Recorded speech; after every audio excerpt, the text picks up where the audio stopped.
ವಾಕ್ಯವನೆಲ್ಲ ಮೋರಲಿಂಗನಲ್ಲದೆ ಬೋಧಿಸುತ್ತ ಜನರ ಬೇರಾಮತಿ ಕೆಡಿಸಿರುವ ಸಾವರಿಯ ಗುಳಿಗೆ ಮಣಿಯುವೆನು ಸಾವರಿಯ ಗುಳಿಗೆ ಮಣಿಯುವೆನು ನಿಜವನ್ನರಿಸುವ ನಿಜ ಗುಣಿಯ ಗ್ರಂಥವನ್ನು ನಿಜವಾಗಿ ನಿಜದೋರ್ಮನ ಒಳಗಿಸುವ ಸುಜನರಿಗೆ ನಿತ್ಯ ನಮಿಸುವೆನು ಸುಜನರಿಗೆ ನಿತ್ಯ ನಮಿಸುವೆನು ಬಂದ ಜೀವನಿಗೆಲ್ಲ ಅದ್ವೈತ ಬೋಧನೆ ಸುತ್ತರನ್ನಾಗಿ ಕೈಲಾಸಿ ನಡೆಸಿದ ಸಿದ್ಧರುಡರಿಗೆ ನನ್ನನ್ನೇ ಸಿದ್ಧರುಡರಿಗೆ ನನ್ನನ್ನೇ ಬಾಳ ಬಲವೇದಾಂತಕ್ಕೆ ಸರಿ ಬಾಳ ಗರ್ಜನೆ ಕೇಳುವ ತನಕ ಬಾಳ ಶಾಸ್ತ್ರವೆಂಬುವ ನರಿಯ ಬಾಳ ಶಕ್ತಿಯ ಸಿಂಹಗರ್ಜನೆ ಬಾಳ ಕೇಳಿದ ಬಳಿಕ ಕೂಗಲು ಬಾಳ ಕೇಳಲು ಬೇಕು ವೇದಾಂತೆಂಬ ಶಾಸ್ತ್ರವನ್ನು.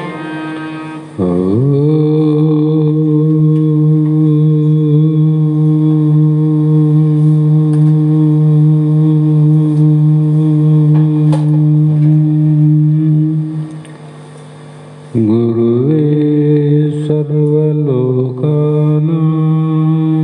ವಿಸಜೇ ಭವರೋಗಿಣಾಂ ನಿಧಯೇ ಸರ್ವವಿದ್ಯಾನಾಂ ದಕ್ಷಿಣಮೂರ್ತಯೇ ನಮಃ. ಧ್ಯಾನಮೂಲಂ ಗುರುರ್ಮೂರ್ತಿ ಪೂಜಮೂಲೋ ಗುರುರ್ಪಾದಂ ಮಂತ್ರಮೂಲಂ ಗುರುರ್ವಾಕ್ಯಂ ಮುಕ್ತಿಮೂಲೋ ಗುರುಕೃಪಃ. ಜಗದಾದಿ ಜಗದ್ಗುರು ಅದ್ವೈತ ಸಾರ್ವಭೌಮ ಸದ್ಗುರು ಸಿದ್ಧಾರೂಢ ಮಹಾಸ್ವಾಮಿಗಳ ಶ್ರೀಪಾದ ಪದ್ಮಗಳಿಗೂ ಆರೂಢ ಜ್ಯೋತಿ ಸದ್ಗುರು ಶಿವಪುತ್ರ ಮಹಾಸ್ವಾಮಿಗಳ ಶ್ರೀಪಾದಗಳಿಗೂ ಶ್ರೋತ್ರಿಯ ಬ್ರಹ್ಮನಿಷ್ಠ ಬ್ರಹ್ಮಲೀನ ಸದ್ಗುರು ಬಸವಾನಂದರ ಚರಣ ಕಮಲಗಳಿಗೂ ಅನಂತ ದೀರ್ಘ ದಂಡ ಪ್ರಣಾಮಗಳನ್ನು ಸಮರ್ಪಿಸುತ್ತ ಸದ್ಗುರು ಸಿದ್ಧಲಿಂಗಪ್ಪ ತಾತ ಕಪಗಲ್ ಇವರನ್ನು ಮನದೋಳು ಧ್ಯಾನಿಸುತ್ತ ತಮ್ಮೆಲ್ಲರಿಗೂ ವಂದಿಸುತ್ತ ಈ ದಿನ ಶ್ರೀಮದ್ ಭಗವದ್ಗೀತೆ ಎನ್ನುವ ಗ್ರಂಥದ 15ನೆಯ ಅಧ್ಯಾಯದ 13ನೆಯ ಸೂತ್ರ ಶ್ಲೋಕ ಇಂದಿನ ಆಧಾರದ ವಿಷಯವಾಗಿದ್ದು, ಈ ಶ್ಲೋಕದಲ್ಲಿ ಮಹಾತ್ಮರು ಅನಂತ ರೀತಿಯಿಂದ ನಿನ್ನೆ ಕೂಡ ಹೇಳಿದರು, ಈ ಜಗತ್ತಿನಲ್ಲಿ ಯಾವ ದೇಹದಲ್ಲಿ ಅಥವಾ ದೇಶದಲ್ಲಿ ಬ್ರಹ್ಮಾಂಡದಲ್ಲಿ ಅಥವಾ ಪಿಂಡಾಂಡದಲ್ಲಿ ಇರುವಂಥ ಅಗ್ನಿ ಸೂರ್ಯ ಚಂದ್ರ ಭೂತಾದಿಗಳ ಶಕ್ತಿ ಯಾರದು ಅಂದರೆ ಅದು ನನ್ನದೇ ಅಂತ ನಿನ್ನೆ ದಿನ ಹೇಳಿ, ಇವತ್ತಿನ ದಿನ ಗಾಂ ಅವಿಶ್ಯ ಚ ಭೂತಾನಿ ಧಾರಯಾಮಿ ಅಹಂ ಓಜಸ ಪುಷ್ಣಾಮಿ ಚ ಓಷಧಿ ಸರ್ವ ಸೋಮ ಭೂತ್ವ ರಸಾತ್ಮಕಂ ಅಂತ ಈ ಶ್ಲೋಕದಲ್ಲಿ ಅದರ ಮುಂದುವರೆದ ಭಾಗವಾಗಿ ಅರ್ಜುನ, ನಾನೇ ಈ ಭೂಮಿಯಲ್ಲಿ ಪ್ರವೇಶಿಸಿ ನನ್ನ ಶಕ್ತಿಯಿಂದ ಈ 4 ಪ್ರಕಾರದ ಅಂಡಜ, ಪಿಂಡಜ, ಉದ್ವಿಜ, ಸ್ವೇದಜ 4 ವಿಧದ ಪ್ರಾಣಿಗಳನ್ನು ಧರಿಸಿದವನು ಮತ್ತು ಎಲ್ಲ ಜೀವಿಗಳಲ್ಲಿ ರಸರೂಪಿಯಾಗಿರುವಂಥ ನನ್ನ ಶಕ್ತಿಯೇ ವಿನಃ ಬೇರೆ ಯಾವ ಶಕ್ತಿ ಇಲ್ಲ. ಅದಕ್ಕಾಗಿ ನನ್ನ ಶಕ್ತಿಯನ್ನು ನಾನೇ ರಕ್ಷಣೆ ಮಾಡುತ್ತೇನೆ ವಿನಃ ಮತ್ತೊಬ್ಬರು ರಕ್ಷಣೆ ಮಾಡುವಂಥ ಶಕ್ತಿ, ತಾಕತ್ತು, ಸಾಮರ್ಥ್ಯ ಜಗತ್ತಿನಲ್ಲಿ ಯಾರಿಗೂ ಇಲ್ಲ. ಯಾಕೆಲ್ಲಂದರೆ ಎಲ್ಲೆಲ್ಲಿ ಧಾರಣಾ ಶಕ್ತಿ ತೋರುತ್ತದೆಯೋ ಅದು ಪರಮಾತ್ಮನೇ ಎಂದು ತಿಳಿದುಕೊಳ್ಳಬೇಕು. ನಿನ್ನೆ ಹೇಳಿದ್ವಲ್ಲ, ಆದಿಶೇಷನ ಶಕ್ತಿ. ಆದಿಶೇಷಗೆ ಅಂಥ ಶಕ್ತಿ ಸಾಮರ್ಥ್ಯ ಎಲ್ಲಿಂದ ಬಂತು, ಯಾರಿಂದ ಬಂತು ಅಂದರೆ ನನ್ನಿಂದ ಬಂದದ ಅಂತ ಅರ್ಥ. ಹಾಗಾಗಿ ಸರ್ವಭೂತಗಳನ್ನು ಧರಿಸುವ ಭೂಮಿಯ ಆಕಾರವನ್ನು, ಜಲದ ಆಕಾರವನ್ನು, ಅಗ್ನಿಯ ಆಕಾರವನ್ನು, ವಾಯುವಿನ ಆಕಾರವನ್ನು, ಆಕಾಶದ ಆಕಾರ ಏನದಲ್ಲ, ಇದನ್ನು ಯಾವ ಸಮರ್ಥಗಾದರೂ ಕೂಡ ಒಂದು ಚೂರು ಭೂಮಿಯ ಮಾಡೋಕಂದ್ರೆ ಮಾಡ್ಲಿಕ್ಕೆ ಬರೋದಿಲ್ಲ. ನೀರು ಮಾಡಲಿಕ್ಕಾಗಿಲ್ಲ, ಬೆಂಕಿ ಮಾಡೋಕ್ಕಾಗೋದಿಲ್ಲ, ಗಾಳಿ ಮಾಡೋಕ್ಕಾಗೋದಿಲ್ಲ, ಆಕಾಶ ಮಾಡೋಕ್ಕಾಗೋದಿಲ್ಲ. ಯಾರು ಮಾಡಿದರು ಅಂದರೆ ಪರಮಾತ್ಮನೇ ಮಾಡಿದವನಂತ. ಆ ಮಾಡಿದ ಮೇಲೆ ಆ ಶಕ್ತಿಯು ತನ್ನೊಳಗೆ ಪ್ರವೇಶಿಸಿ, ಅದೇ ಶಕ್ತಿ ಭೂಮಿಯಲ್ಲಿ ಪ್ರವೇಶ ಮಾಡಿತು, ಅದೇ ಶಕ್ತಿ ಜಲದಲ್ಲಿ ಪ್ರವೇಶ, ಅಗ್ನಿಯಲ್ಲಿ, ವಾಯುವಿನಲ್ಲಿ, ಆಕಾಶದಲ್ಲಿ ಪ್ರವೇಶವಾಗಿ ಪರಮಾತ್ಮನೇ ಆ ಶಕ್ತಿಯಿಂದಲೇ ಜಗತ್ತಿನಲ್ಲಿ ಎಂಥ ಅದ್ಭುತವಾದ ವಿಚಿತ್ರವಾದ ಆಲೋಚನೆ ಮಾಡಿದರೆ ಆಶ್ಚರ್ಯ ಆಗುವಂಥ ವಿಶೇಷತೆ. ಕಾರಣ ಏನಂದರೆ ಈ ಭೂಮಿಯ ಮಣ್ಣಾದಲ್ಲ, ಮಣ್ಣು ನೀರಿನಲ್ಲಿ ಕರಗ್ತದೋ ಇಲ್ಲೋ? ಕರಗ್ತದ. ಅಂದರೆ ಇಷ್ಟು ನೀರು ಸುರಿಸಿದರೂ ಕೂಡ ಭೂಮಿ ಕರಗದೆ ಜಗತ್ತನ್ನೇ ಹೊರುವಂಥ ಶಕ್ತಿ ಸಾಮರ್ಥ್ಯ ಆದಂದರೆ ಆ ಸಾಮರ್ಥ್ಯ ಭೂಮಿದಲ್ಲ. ಅದೇ ನೀನು ಭೂಮಿಯ ಮಣ್ಣನ್ನು ತೆಗೆದು ಸ್ವಲ್ಪ ನೀರಿನಲ್ಲಿ ಕರೆಸು, ಕೆಸರಾಗ್ತದೆ. ಆಗ್ತದಿಲ್ಲ? ಆಗಲಾರ್ದಂಗೆ, ಕರಗಲಾರ್ದಂಗೆ ಇರಲಿಕ್ಕೆ ಯಾರ ಶಕ್ತಿ ಅದ? ಪರಮಾತ್ಮನ ಶಕ್ತಿಯಿಂದನೇ ಅದು ಭೂಮಿ ಕರಗೋದಿಲ್ಲ, ಎಲ್ಲ ಭಾರವನ್ನು ಒತ್ತದ. ಅದೇ ನೀರೇನದ ಅಗ್ನಿಯಿಂದ ಏನಾಗ್ತದ? ನೀರು ಹಾವಿಯಾಗಿ ಹೋಗ್ತದಿಲ್ಲ. ಆಮೇಲೆ ನೀರು ಬೆಂಕಿಯ ಸಂಬಂಧದಿಂದ ತನ್ನ ಗುಣದಲ್ಲಿ ಬದಲಾವಣೆ ಆಗ್ತದೆ, ಅದು ಸುಡುತ್ತದ, ಬಿಸಿ ಆಗ್ತದೆ. ಆದರೆ ನದಿ ನೀರು, ಹಳ್ಳದ ನೀರು, ಬಾವಿ ನೀರು, ಬೋರ್ ನೀರು ಸುಡ ನೀರಾಗಿದ್ರೆ ಕುಡಿಯೋಕೆ ಎಲ್ಲಿರ್ಲಿತ್ತು? ಏನು ಕುಡಿತಿದ್ವಿ ನಾವು? ಬೆಂಕಿಯ ಸಂಬಂಧ ಆದಾಗ ಸುಡ್ತದಿಲ್ಲ. ಮತ್ತು ಅಲ್ಲಿ ಸುಡಂಗನೂ ಮಾಡ್ಯಾನ, ಇಲ್ಲಿ ಸುಡಲಾರ್ದಂಗೂ ಮಾಡ್ಯಾನ. ಅಂದರೆ ಇದು ಯಾರ ಶಕ್ತಿ ಅಂದರೆ ಭಗವಂತನ, ಪರಮಾತ್ಮನ ದಿವ್ಯ ಅನುಭೂತಿ ಅಂತ. ಇವೆಲ್ಲ ನೋಡೇ ಪರಮಾತ್ಮನ ನಾವು ಯಾರು ನೋಡ್ಯಾರಿ ಎಲ್ಲಿ ಅನಂತ ಅನ್ನುವ ಮೂರ್ಖತನದ ಮಂದಿಗೆ ಇವನ್ನ ತಿಳ್ಕೊಂಡೇ ತಿಳ್ಕೋಬೇಕು.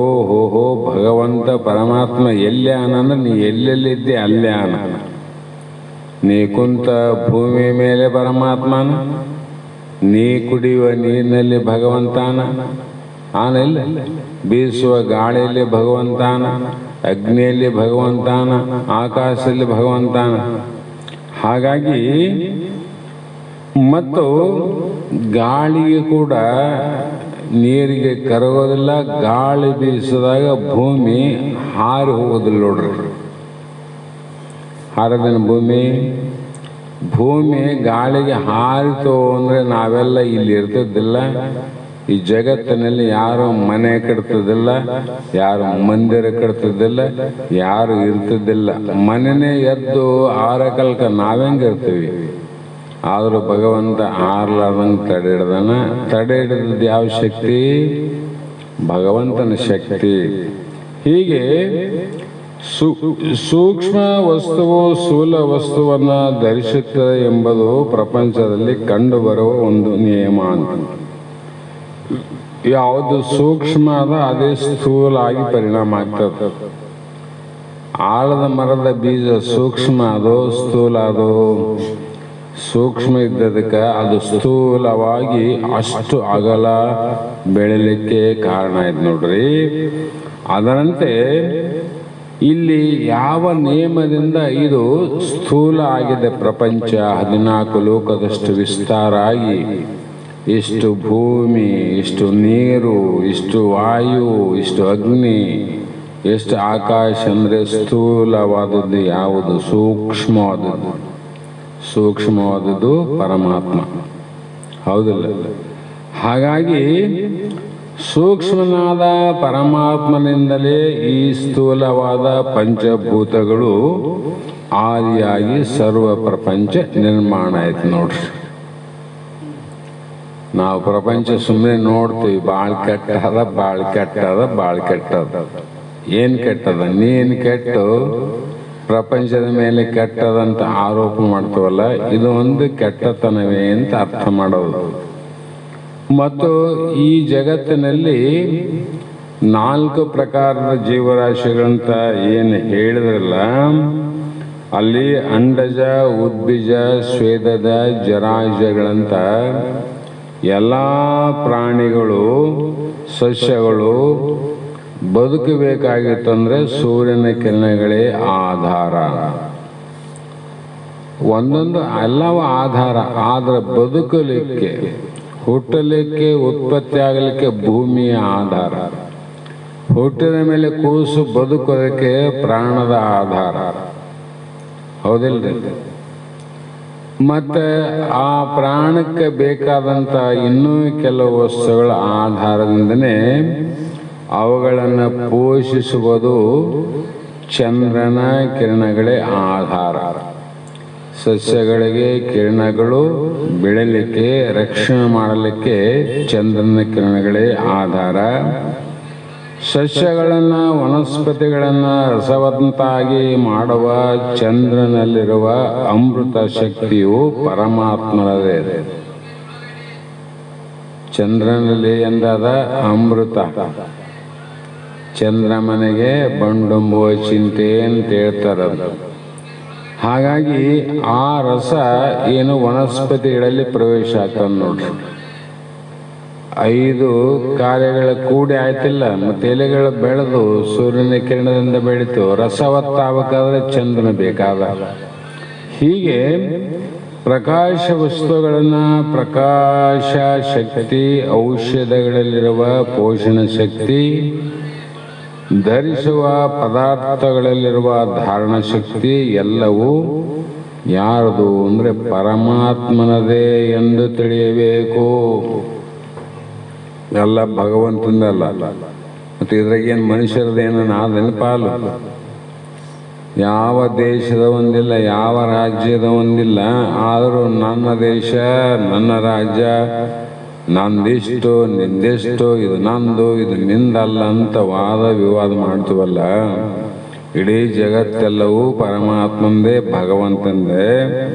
ಹಾಗಾಗಿ ಮುಂದೆ ಮತ್ತೆ ಹೇಳ್ತಾರೆ, ಅಹಂ ವೈಶ್ವಾನರ ಭೂತ್ವ ಪ್ರಾಣೀನಾಂ ದೇಹಂ ಆಶ್ರಿತ ಪ್ರಾಣ ಅಪಾನ ಸಮಾಯುಕ್ತ ಪಚಾಮಿ ಅನ್ನಂ ಚತುರ್ವಿಧಂ. ಎಷ್ಟಲ್ಲದೆ ಈ ಪಿಂಡಾಂಡದಲ್ಲಿ ಜಠರಾಗ್ನಿ ಸ್ವರೂಪದಿಂದ ಎಲ್ಲ ಪ್ರಾಣಿಗಳಲ್ಲಿ ಜಠರಾಗ್ನಿ ಅಂತ ಆದಲ್ಲ, ಅಲ್ಲಿ ಸರ್ವ ಪ್ರಾಣಿಗಳ ದೇಹದಲ್ಲಿ ಇದ್ದು ಅದನ್ನು ತಿನ್ನುವ ಅನ್ನವನ್ನು ಸರ್ವ ಪ್ರಾಣಿಗಳು ತಿಂತೀವಿಲ್ಲ, ತಿನ್ನವನು ಯಾರಪ್ಪ? ಎಲ್ಲ ಅವಂದೇ ಅಂತ. ತಿನ್ನಲಿಕ್ಕೆ ಬೇಕಾದದ್ದು ಅವಂದೇ, ತಿನ್ನೋದು ಅವಂದೇ. ಅಲ್ಲದೆ 4 ವಿಧವಾದ ಆಹಾರಗಳನ್ನು ಪ್ರಾಣ ಅಪಾನದ ಆಧಾರದಿಂದ ಜೀರ್ಣ ಮಾಡುತ್ತೇನೆ. ಹೌದು, ಮಾಡಿಟ್ಟದ್ದು ಅವಂದೇ, ತಿನ್ನೊಂದು ಅವಂದೇ, ಒಳಗೆ ಹೋದ್ರೆ ಜೀರ್ಣ ಮಾಡೋನು ಯಾರು ಅಂತ. ನೀನು ಹೋಗಿ ಮಾಡಿದ್ದೇನು ಜೀರ್ಣ? ಉಣಿಸಿದ ಊಟ ಮಾಡಿಸಿದ ತಂದೆ ತಾಯಿ ಜೀರ್ಣ ಮಾಡಿದ್ರು, ತಿಂದ ಪದಾರ್ಥ ಜೀರ್ಣ ಮಾಡಿದವು. ನೀನು ಸ್ವತಃ ಜೀರ್ಣ ಮಾಡಿಕೊಳ್ಳೋ ಶಕ್ತಿ ಇದ್ರೆ ಜೀರ್ಣನೇ ಆಗಿಲ್ಲರಿ ಆಗವಲ್ತು ಅಂತ ಹೊಟ್ಟೆ ಬೇನೆ ಬಂದದಂತ ವೈದ್ಯನಲ್ಲಿ ಹೋಗ್ತಿದ್ದಿಲ್ಲ ಯಾರು. ಹೋಗ್ತೀವಿಲ್ಲ ಡಾಕ್ಟ್ರಲ್ಲಿ. ಮತ್ತೆ ಜೀರ್ಣ ಮಾಡ ಶಕ್ತಿ ನಿನ್ನಲ್ಲಿದ್ರೆ ನೀನು ಯಾಕೆ ಹೋಗ್ತಿದ್ದಿಲ್ಲ. ಅದರಂತೆ ಭೋಜನ ಮಾಡುವ ಕಾಲದಲ್ಲಿ ಅನ್ನ ದೋಷದ ನಿವೃತ್ತಿಗಾಗಿ ಎಲ್ಲರೂ ಪಠಿಸುವುದು ಪ್ರಸಿದ್ಧವಾಗಿದೆ. ಈ ಶ್ಲೋಕ ಪಠನ ಮಾಡ್ತಾರೆ ಯಾರು ಊಟ ಮಾಡುವಾಗ.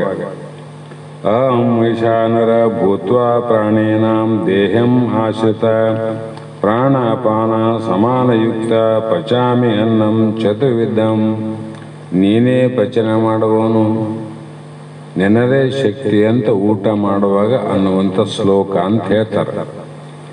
ಆದರೆ ಪರಮಾತ್ಮನು ಪ್ರಪಂಚದ ಎಲ್ಲ ಸ್ಥಾನದಲ್ಲಿಯೂ ವ್ಯಾಪಿಸಿರುವಂತೆ ಪ್ರಪಂಚದ ಪ್ರತಿಯೊಂದು ಜಾಗದಲ್ಲಿ ಪರಮಾತ್ಮ ವ್ಯಾಪಕವಾಗಿ ಆನಂತರೋ ಇಲ್ಲಂತಿರೋ ಆನ. ಅಂದಾಗ ಪ್ರಪಂಚದಲ್ಲಿ ಹೇಗೆ ವ್ಯಾಪಕ ಬ್ರಹ್ಮಾಂಡದಲ್ಲಿ ಅವನು ಅದೇ ಪ್ರಕಾರವಾಗಿ ಪಿಂಡಾಂಡದಲ್ಲಿಯೂ ವ್ಯಾಪಕನಾಗಿದ್ದಾನೆ, ಪೂರ್ಣ ಆಗ್ಯಾನ. ಆ ಕಾರಣದಿಂದ ಪ್ರತಿ ದೇಹದಲ್ಲಿಯ ಜಠರಾಗ್ನಿ ಎಂದರೆ ವೈಶ್ವನ ಆಗ್ನಿಯೂ ಇರ್ಬೋದು, ವೈಶ್ವಾನರ ಅಗ್ನಿ ಅಂತ. ಅದಕ್ಕೆ ಈ ಅಗ್ನಿ ಬೇರೆ ಆ ಅಗ್ನಿ ಬೇರೆ. ಈ ಅಗ್ನಿ ಸುಡ್ತದ, ಅದು ಅನ್ನವನ್ನು ಬೇಯಿಸ್ತದ, ಬೇಯಿಸಿ ಅನ್ನಷ್ಟೇ ಬೇಯಿಸ್ತದ, ಮತ್ತೆ ಇನ್ನೊಂದಕ್ಕೆ ಟಚ್ ಮಾಡಂಗಿಲ್ಲ.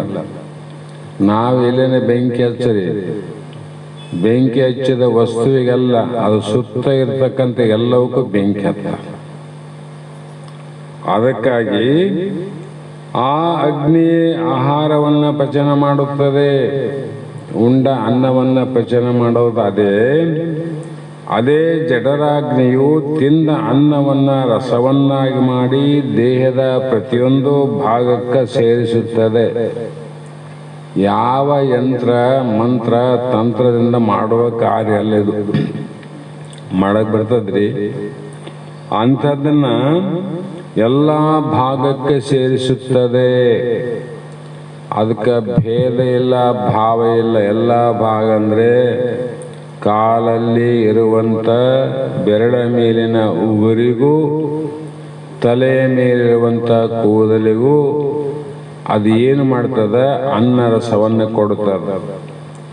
ಅದಕ್ಕಾಗಿ ಉಗುರು ಬೆಳಿತೇವಲ್ರಿ ಅಂದರೆ ಸುಮ್ಮನೆ ಬೆಳೆಯಂಗಿಲ್ಲ, ಅಲ್ಲಿ ರಸ ಇದೆ ತಾನೇ ಬೆಳಿತದ.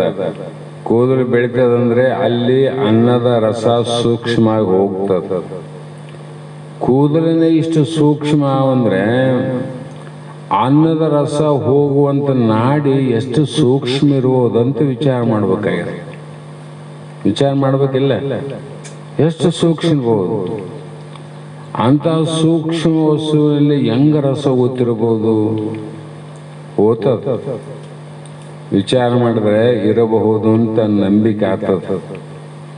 ಹೆಂಗೆ ವಿಚಾರ ಮಾಡೋದು?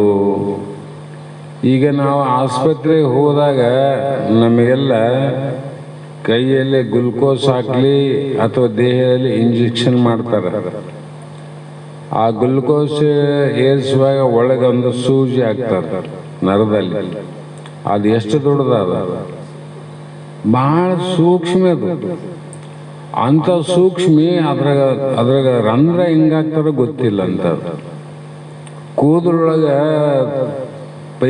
ಕೂದಲಷ್ಟು ಸಣ್ಣ ಪೈಪಿನಲ್ಲಿ ತೂತು ಮಾಡ್ಬೇಕಾದ್ರೆ ಯಾರಿಗೇನು ಬರ್ತದ ಅದು? ಮತ್ತು ಅಲ್ಲಿ ತೂತಿದ್ರೆ ಅಂದ್ರೆ ರಸ ಹೆಂಗೆ ಹೋಗ್ತದೆ? ರಸ ಹೋಗ್ತದಂದ್ರೆ ಅಲ್ಲಿ ಒಂದು ಹೋಲ್ ಇದೆ. ಸೂಜಿಯಲ್ಲಿ ಹೆಂಗೆ ಹೋಗ್ತದ ಔಷಧ, ಅದರಂಗೆ ಕೂದಲಲ್ಲಿ ರಸ ಹೋಗುವಂಥ ಅತಿ ಸೂಕ್ಷ್ಮ ನಾಡಿಗಳಿಂದ ಹೋಗಿ ಅಲ್ಲಿ ಸೇರಿಸುವ ಶಕ್ತಿ ಯಾರ್ದು ಅಂದರೆ ಅದು ಪರಮಾತ್ಮನ ಶಕ್ತಿ, ನನ್ನ ಶಕ್ತಿ ಅಂತ ತಿಳ್ಕೊ. ಅದಕ್ಕೆ ನಿನಗೆ ಶಕ್ತಿ ಕಡಿಮೆ ಆಗ್ಯದಪ್ಪ ಮುಗೀತು ಅಂತಾರಿಲ್ಲ. ವಯಸ್ಸಾಯ್ತಪ್ಪ ಮುಗೀತು, ವಯಸ್ಸಾದ ಮುಗೀತು ಅಂತ ಹೇಳಂಗಿಲ್ಲ. ತಮ್ಮ ಒಳಗೆ ಶಕ್ತಿ ಇಲ್ಲಂಗಾಗ್ಯದ ಮುಗೀತು ಅಂತಾರ. ಆ ಶಕ್ತಿ ಯಾರು? ಪರಮಾತ್ಮ ದಿವ್ಯ ಶಕ್ತಿ ಅಂತ. ಹಾಗಾಗಿ ಮತ್ತು ನಾವು ತೃಪ್ತಿಗಾಗಿ ಊಟ ಮಾಡಿ ಮಲಗುವುದನ್ನು ಬಲ್ಲೆವು. ನಾವು ಮಲಗಿದ ಮೇಲೆ ಅನ್ನವನ್ನು ಜೀರ್ಣ ಮಾಡುವವನು ನಮಗೆ ಗೊತ್ತದೇನು? ಜೋಳ ಗೋಧಿ ಗಿರಣಿಗೆ ಹಾಕಿದಾಗ ಬೀಸಾದ ಮೇಲೆ ಹಿಟ್ಟು ಹಾಕಂದ್ರೆ ನಮಗೂ ಗೊತ್ತು. ನಾವು ಹಿಟ್ಟು ಬಂದ್ರೂ ಅದು ಹಿಟ್ಟಾಗ್ತದೆ, ಇದಕ್ಕೆ ನಿಂತರೂ ಹಿಟ್ಟಾಗ್ತದೆ. ಆದರೆ ಊಟ ಮಾಡಿ ಅನ್ನದ ರಸ ನಾವು ಊಟ ಮಾಡಿದ ತಕ್ಷಣ ಬರೀ ಮಲಗೋರು ನಾವು, ಹೌದಾ? ಅದಕ್ಕೆ ಜೀರ್ಣ ಆಗಲಿಕ್ಕೆ ಏನನ್ನ ಬೀಸುವ ಯಂತ್ರ ಕುಟ್ಟುವ ಯಾವುದೋ ಒಂದು ವಸ್ತು ಆದೇನೆಂದರೆ ಅಲ್ಲಿ ಇಲ್ಲದೇ ಇದ್ರೂ ಕೂಡ ಅಜೀರ್ಣ ಮಾಡುವವನು ಯಾರಪ್ಪ ಅಂದರೆ ಅವನೇ ಅಂತ. ಅವನಂದ್ರೆ ಯಾರು? ನಿನ್ನ ಶಕ್ತಿ ಅಂತ. ಅವನೇ ನಾವು ನಿದ್ರೆ ಹೋದರೂ ಅವನು ನಿದ್ರೆ ಹೋಗದೆ ಕೆಲಸ ಮಾಡುವುದು ಕಂಡು ಬರುತ್ತದೆ. ಜ್ವಾಳ ಇಟ್ಟು ನೀ ಬಂದಗಳೇ ಬೀಸೋನು ಮಕ್ಕಂಡನ ಅವನ ಕೆಲಸ ಅವನು ಮಾಡ್ತಾನ. ನೀ ಇದ್ರೆ ನಿಲ್ಕೇನು? ನೀ ಮಲಗಿದ ಮೇಲೆ ಜೀರ್ಣ ಮಾಡೋ ಕೆಲಸ ಯಾರು ಮಾಡ್ತಾರ ಅಂದರೆ ನೀ ಬಿದ್ದಿದ್ದಿ ಅವನು ಎದ್ದು ಆ ಕೆಲಸ ಮಾಡ್ತಾನೆ, ಎದ್ದು ಕೆಲಸ ಮಾಡ್ತಾನೆ. ಯಾಕಂದ್ರೆ ಭಗವಂತಗೆ ನಿದ್ರೆನೇ ಇಲ್ಲ ಅಂತ. ಕಣ್ಣು ರೆಪ್ಪೆ ಮರಂಗಿಲ್ಲ, ಆತಗ ನಿದ್ರೆ ಇಲ್ಲ, ಆಹಾರ ಇಲ್ಲ, ಮತ್ತು ಆತನಿಗೆ ಛಾಯೆ ಅಂದರೆ ಪ್ರತಿಬಿಂಬ ಇಲ್ಲ ಅಂತ. ದೇವರಿಗೆ 4 ಲಕ್ಷಣ ಕೊಡ್ತಾರೆ. ದೇವರಿಗೆ ಪ್ರತಿಬಿಂಬ ಇಲ್ಲ ಅಂತ ಹೆಂಗೆ ಹೇಳ್ತಾರೆ? ಪರಮಾತ್ಮಗೆ ಆಕಾರ ಇದ್ರೆ ಪ್ರತಿಬಿಂಬ ಇರ್ತದ, ಆಕಾರನಿಲ್ಲ ನಿರಾಕಾರ ಅಂದ್ರೆ ಪರಮಾತ್ಮಗೆ ಪ್ರತಿಬಿಂಬ ಹೆಂಗಿರ್ತದ? ಅವನು ನಿದ್ದೆ ಮಾಡಂಗಿಲ್ಲ ಅಂದ್ರೆ ಅವನ ಕಣ್ಣಿದ್ರಲ್ಲ ನಿದ್ದೆ ಮಾಡೋದು. ದೇಹನಿಲ್ಲ,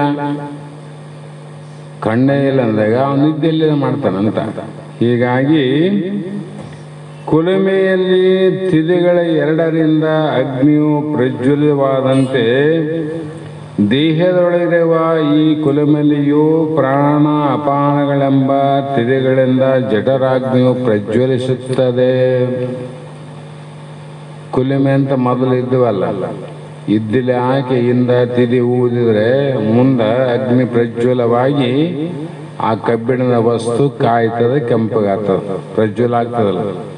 ಇಲ್ಲಿ ಕೂಡ ಜಠರಾಗ್ನಿಗೆ ಇನ್ನು ಯಾರು ತಿಥಿ ಅದಂತ ಅಲ್ಲಿ ಕೂಡ ಪ್ರಾಣ ಅಪಾನಗಳೆಂಬ 2 ತಿಥಿಗಳಿಂದ ಆ ದೇಹದಲ್ಲಿ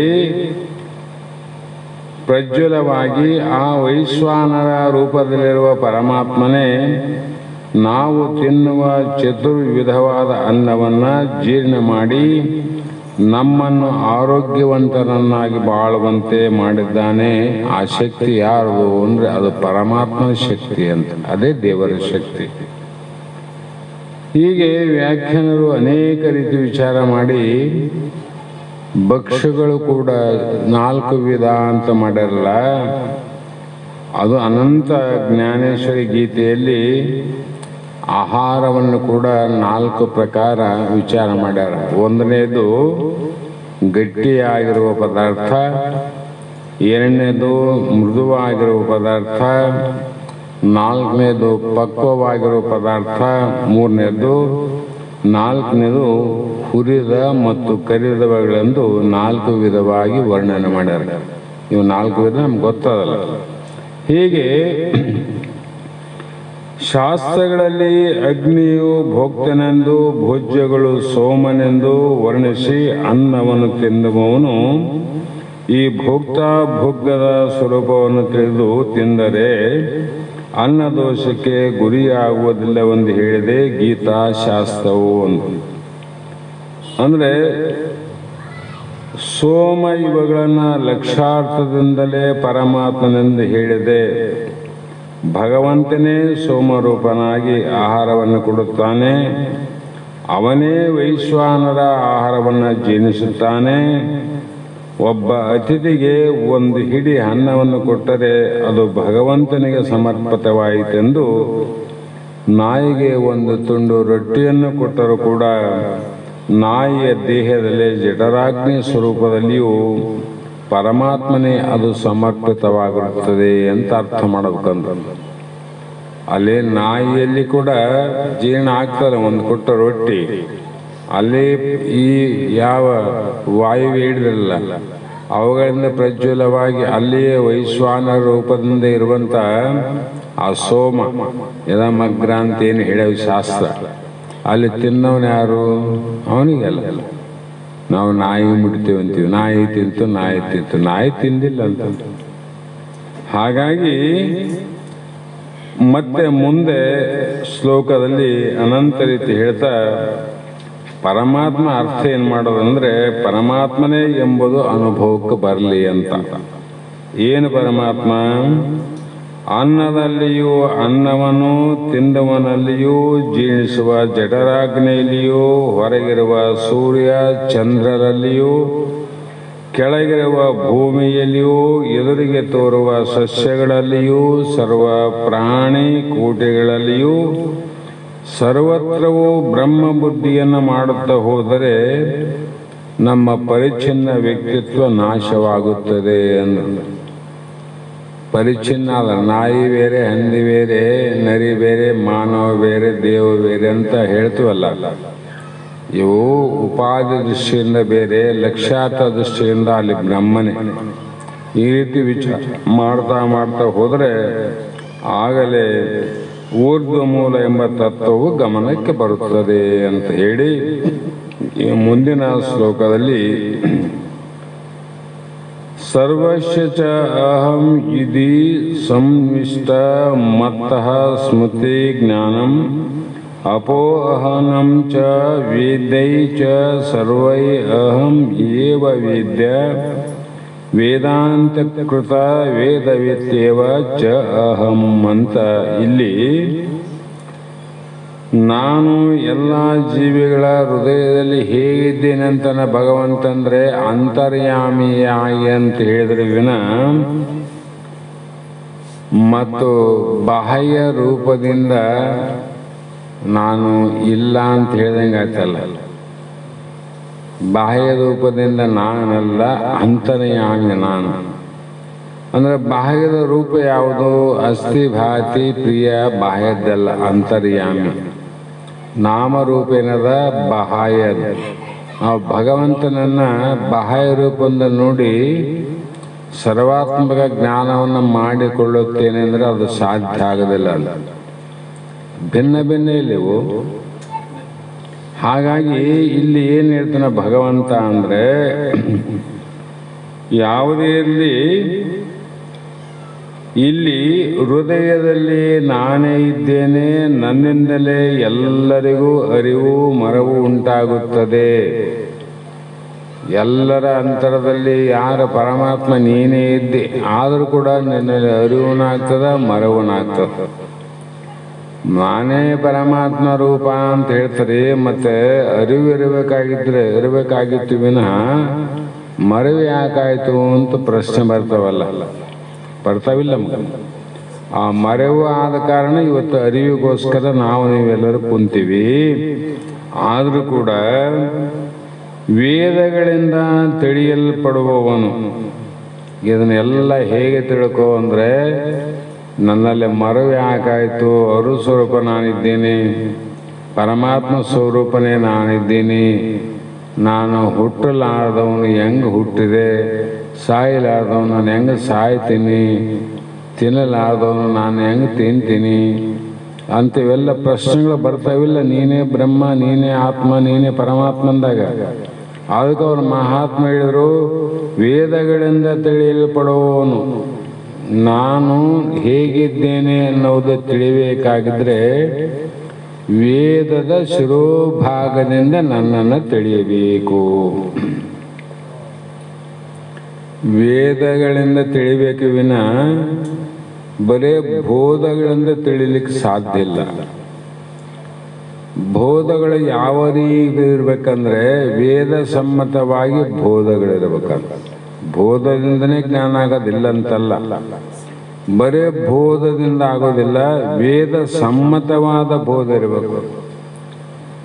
ಬ್ರಹ್ಮನ ನೀನೆ ಅಂತ ಹೇಳಬೇಕಾದ್ರೆ ಏಕಂ ಏವಂ ಅದ್ವಿತೀಯ ಪರಬ್ರಹ್ಮ ಅಂತ ಹೇಳಬೇಕಾಗಿದ್ರೆ ವೇದಗಳು ಅದಕ್ಕೆ ಸಮ್ಮತಿಯನ್ನು ಕೊಟ್ಟವು ವಿನ ಉಳಿದ ಯಾವ ಸಮ್ಮತಿ ಇಲ್ಲ. ಎಲ್ಲವೂ ನೀ ಬ್ರಹ್ಮ ಅಲ್ಲ, ನೀನು ಆತ್ಮ ಅಲ್ಲ, ನೀ ಪರಮಾತ್ಮ ಅಲ್ಲ ಅಂತ ಹೇಳ್ತಾವ. ಸಮ್ಮತಿ ಕೊಟ್ಟದ್ದು ಯಾವುದು? ವೇದಾಂತ. ಹಾಗಾಗಿ ಅಂಥ ವೇದಾಂತ ಕರ್ತನು ವೇದವೇತ್ತವನು ಸಹ ನಾನೇ. ಆ ವೇದಾಂತ ಯಾರಿಂದ ಬಂದದ? ಪರಮಾತ್ಮದಿಂದ ಬಂದಲ್ಲ. ಅಂದ್ರೆ ವೇದನು ನಾನೇ ಅಂತ ಹೇಳ್ದಂಗಾಯ್ತು, ವೇದವೇತ್ತವನು ಸಹ ನಾನೇ ಅಂತ. ಆ ವೇದವೂ ನಾನೇ, ವೇದವನ್ನು ಬೋಧ ಮಾಡುವ ನಾನೇ ಅಂತ ಅರ್ಥ.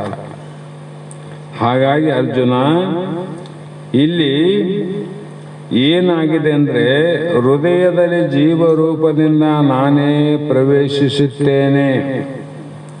ಪ್ರವೇಶ ಅಂದರೆ ಮತ್ತೆ ಹೊರಗಿನ ಮನುಷ್ಯ ಬಾಗಿಲಿಂದ ಒಳಗೆ ಬಂದಂಗೆ ಅಂತಲ್ಲ.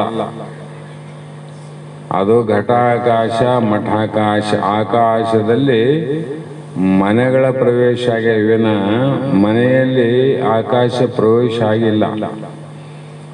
ಅಂದರೆ ಆತ್ಮನಲ್ಲಿ ಜೀವಾತ್ಮನಲ್ಲಿ ದೇಹ ಪ್ರವೇಶ ಆಗಿದೆ ವಿನ ದೇಹದಲ್ಲಿ ಜೀವಾತ್ಮ ಪ್ರವೇಶ ಆಗಿಲ್ಲ ಅಂತ. ಮತ್ತೆ ಪ್ರವೇಶ ಆಗ್ಯಾನಂದ್ರೆ ಅರ್ಥ ಏನು ಮಾಡ್ತಾರೆ? ಅನರ್ಥ ಆಗ್ತದೆ. ಮೊದಲು ಇದ್ದಿಲ್ಲ, ಆಮೇಲೆ ಬಂದು ಸೇರಿದ. ಅವು ಸಂಸ್ಕಾರ ಪ್ರವೇಶ ಆಗ್ಯಾವ, ಅದಕ್ಕೆ ಹೇಳಿದ್ದದು.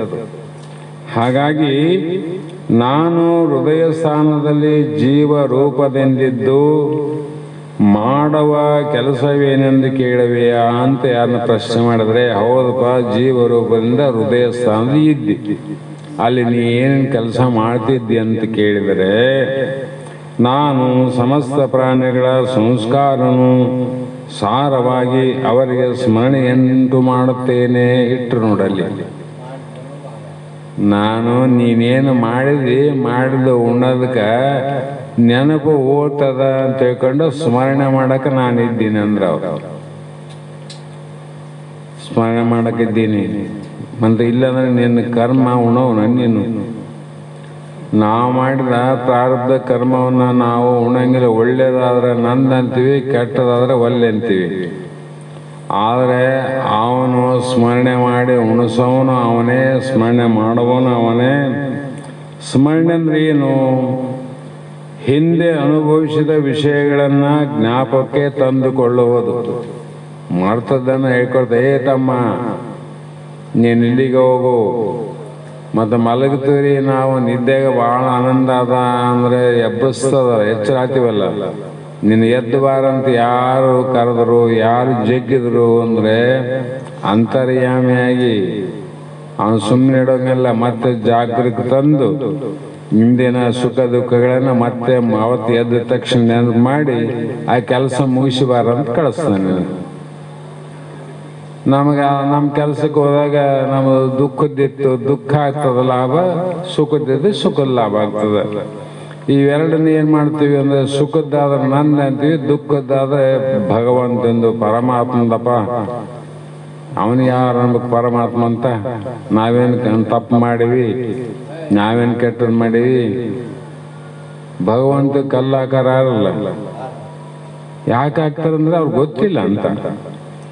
ಈ ಜನ್ಮದಲ್ಲಿ ಅನುಭವಿಸಿದ ವಿಷಯಗಳನ್ನು ಮಾತ್ರ ನೆನಪಿಗೆ ತಂದುಕೊಳ್ಳುತ್ತಾರೆ. ಯೋಗಿಗಳು ಸಾಮಾನ್ಯ ಜನರಿಗೂ ಇರುವ ಜ್ಞಾಪಕ ಶಕ್ತಿಯು ನನ್ನಿಂದಲೇ. ಹೀಗಿರುವಾಗ ಅವರು ನಮ್ಮದೇ ಎಂದು ಗರ್ವಿಸಬೇಕಾಗಿಲ್ಲ. ನಿನ್ನ ಬುದ್ಧಿಯಲ್ಲಿ ಏನಾದರೂ ಸ್ವಲ್ಪ ಒಳ್ಳೆ ಶಕ್ತಿ, ಜ್ಞಾಪಕ ಶಕ್ತಿ, ಭಾಳ ಶಾಣನಪ್ಪ, ಅದು ಜ್ಞಾಪಕ ಶಕ್ತಿ ಭಾಳ ಅದ, ಆತ ಭಾಳ ಬುದ್ಧಿವಂತ ಅಂತೀವಲ್ಲ, ಅವನದಲ್ಲ, ಅದು ನಂದೇ ಶಕ್ತಿ ಅಂತಾರೆ ಅವರು. ಅವನೆಂತ ಕಣ್ಣ, ನನ್ನ ಶಕ್ತಿ ನನ್ನಲ್ಲೇ ಆದ, ಅದಕ್ಕಾಗಿ ನನ್ನೆಲ್ಲರಿಗೂ ಶಾಣೆ ಅಂತಾರೆ ಅಂತೇಳಿ ಅವನು ಗರ್ವ ಮಾಡ್ಕೊಂಡು ನೋಡು. ಹಾಗಾಗಿ ಸಾಮಾನ್ಯ ಜನರ ಲೌಕಿಕ ಜ್ಞಾನವು ವಿಷಯಾದಿಗಳನ್ನು ಪ್ರತ್ಯೇಕ ತಿಳಿದುಕೊಳ್ಳಬಲ್ಲದು. ಯೋಗಿಗಳ ಅಲೌಕಿಕ ಜ್ಞಾನವು ಪರೋಕ್ಷದಲ್ಲಿ, ಅಂದರೆ ದೇಶಾಂತರದಲ್ಲಿ ಇರುವ ವಸ್ತುಗಳನ್ನು ಸಹ ತಿಳಿದುಕೊಳ್ಳಬಲ್ಲರು. ಅವರಿಗೆ ಜ್ಞಾನ ಅದು ಲೌಕಿಕರಿಗೆ ಇರುವ ಜ್ಞಾನ ಬೇರೆ, ಅಲೌಕಿಕರಿಗೆ ಇರುವ ಜ್ಞಾನ ಬೇರೆ. ಹೀಗಾಗಿ ಸಾಮಾನ್ಯ ಜನರಿಗೂ ಯೋಗಿಗಳಿಗೂ ದೊರೆತಿರುವ ಲೌಕಿಕ ಅಲೌಕಿಕ ಜ್ಞಾನವು, ಲೌಕಿಕ ಅಲೌಕಿಕ ಸ್ಮರಣೆಯು ನನ್ನಿಂದಲೇ ದೊರೆತಿದೆ ಅಂದರು. ಪ್ರಪಂಚದ ಜ್ಞಾನ ಆದಲ್ಲಿ ಇವನಿಗೆ ಯಾರಿಂದ? ಪರಮಾತ್ಮನಿಂದನೇ. ಅಲೌಕಿಕ ಜ್ಞಾನ ಆಗದಲ್ಲ ಯೋಗಿಗಳಿಗೆ ಯಾರಿಂದ? ಅದು ಕೂಡ ನನ್ನಿಂದನೇ. ಈ ರೀತಿ ಪ್ರಾಣಿಗಳಿಗೆ ಅಪೋಹನವು ನನ್ನಿಂದಲೇ ಉಂಟಾಗುತ್ತದೆ. ಪ್ರಾಣಿಗಳಿಗೆ ಅಪೋಹ ಅಂದರೆ ಮರೆಯುವಿಕೆ ಅಂತ. ಅವಕ್ಕ ಭಾಳ ಮರು ನೋಡೋರು. ಯಾಕಾಯ್ತು ಅವುಗಳಿಗೆ ಮರು ಅಂದರೆ ಅದು ನನ್ನಿಂದ, ನಂದ ಭಗವಂತ. ಪ್ರಾಣಿಗಳಿಂದಲ್ಲ, ಅದು ನನ್ನಿಂದ. ಯಾಕಂದ್ರೆ ನನ್ನ ತತ್ವಗಳ ಪೂರ್ಣ ಇಲ್ಲದ ಕಾರಣ ಅವಕ್ಕೆ ಮರೆವು ಆಗ್ಯದ. ಹೌದಿಲ್ಲ? ಅದು ಪ್ರಾಣಿಗಳದಲ್ಲ, ಅದು ನಂದು ಅಂತ. ಹೀಗಾಗಿ ನನ್ನಿಂದ ಸ್ಮರಣೆಯು ಅಂತಃಕರಣದಲ್ಲಿ ಪಾಪ ಸಂಸ್ಕಾರವಿದ್ದರೆ ಉಂಟಾಗುವ ವಿಸ್ಮೃತಿಯು ನನ್ನಿಂದಲೇ. ವಿಸ್ಮೃತಿ ಸ್ಮೃತಿ ಯಾಕೆ ಹೆಚ್ಚು ಕಡಿಮೆ ಆಗ್ತದಂತ ವಿಚಾರ ಬರ್ದ ನೋಡ್ರಿ. ಪುಣ್ಯ ಹೆಚ್ಚಿತ್ತಂದ್ರೆ ಸ್ಮೃತಿ ಇರ್ತದ, ಅವನಿಗೆ ಹೆಚ್ಚಿನ ಜ್ಞಾನ ಆಗ್ತದೆ, ತಿಳುವಳಿಕೆ ಆಗ್ತದೆ. ಪಾಪ ಭಾಳ ಇತ್ತಂದ್ರೆ ವಿಸ್ಮೃತಿ ಅಂದ್ರೆ ಮರಿವು ಭಾಳ ಆಗ್ತದೆ. ಮರಿವು ಅಂದ್ರೆ ಇದೊಂದು ತಿಳ್ಕೋಬಾರ್ದು, ಅಜ್ಞಾನ ಬಹಳ ಆಗ್ತದ, ಅವನಿಗೆ ಜ್ಞಾನ ಹೆಚ್ಚಾಗ್ತದೆ. ಹಾಗಾಗಿ ಕಾಮ ಕ್ರೋಧಾದಿಗಳಿಂದ ಅವರ ಚಿತ್ತವು ದೂಷಿತವಾಗಿರುವುದರಿಂದ ಅವರಿಗೆ ಸ್ಮರಣ ಶಕ್ತಿಯು, ಜ್ಞಾನ ಶಕ್ತಿಯು ಲೋಪಿಸುವುದು ಸಹಜವಾಗಿದೆ. ಯಾಕಂದ್ರೆ ಸ್ವಾತಿ ಮಳೆ ವರ್ಷ ಬಿಂದು ಅಂದ್ರೆ ಕಪ್ಪೆ ಚಿಪ್ಪಿನಲ್ಲಿ ಬಿದ್ದು ಮುತ್ತಾಗ್ತದೆ. ಸರ್ಪದ ಬಾಯಿಯಲ್ಲಿ ಬಿದ್ದು ಅದೇ ವಿಷ ಆತದ ನೋಡ್ರಿ.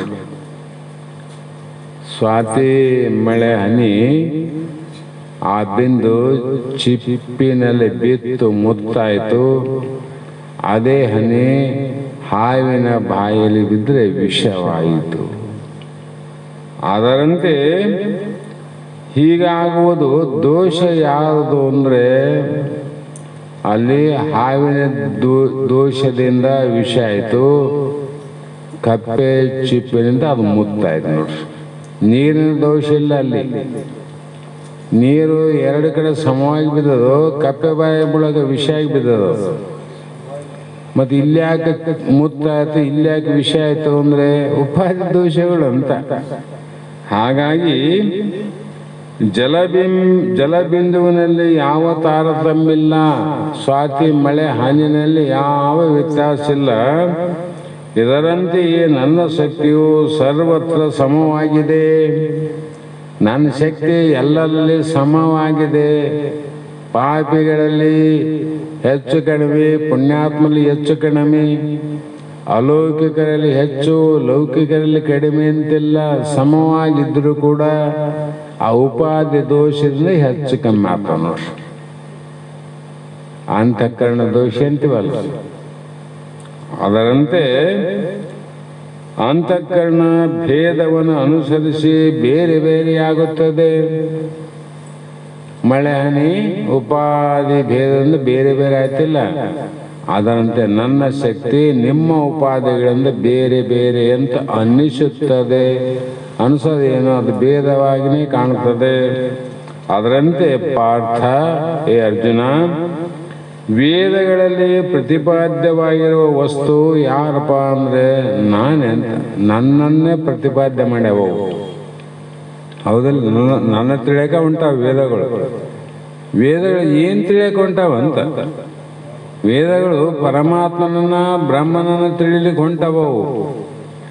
ನೀನಿದ್ರೆ ಪ್ರಪಂಚ ತಿಳಿಸ್ಬೇಕಂತ ನೀನು ತಿಳ್ಕೊಂಡಿದ್ರಿ. ಪ್ರಪಂಚವನ್ನು ಅಳಿಸಿ ವೇದವನ್ನು ಉಳಿಸಿ ಬೆಳೆಸಿ ಬ್ರಹ್ಮನನ್ನ ಕಾಣ್ತಕ್ಕಂಥದ್ದು ವೇದಗಳ ತಾತ್ಪರ್ಯ. ನಾವೇನಪ್ಪ ಶಾಸ್ತ್ರ ಕೇಳಿದೀವಿ, ವೇದ ಕೇಳಿದೀವಿ, ವೇದಾಂತ ಕೇಳಿದೀವಿ, ನಮಗೆ ಹಿಂಗೆ ಆಗಬಾರ್ದಾಗಿತ್ತು, ಹಿಂಗಾಗಿ ನೆನ್ ತಿಳಿಸ್ಕೊಟ್ರ.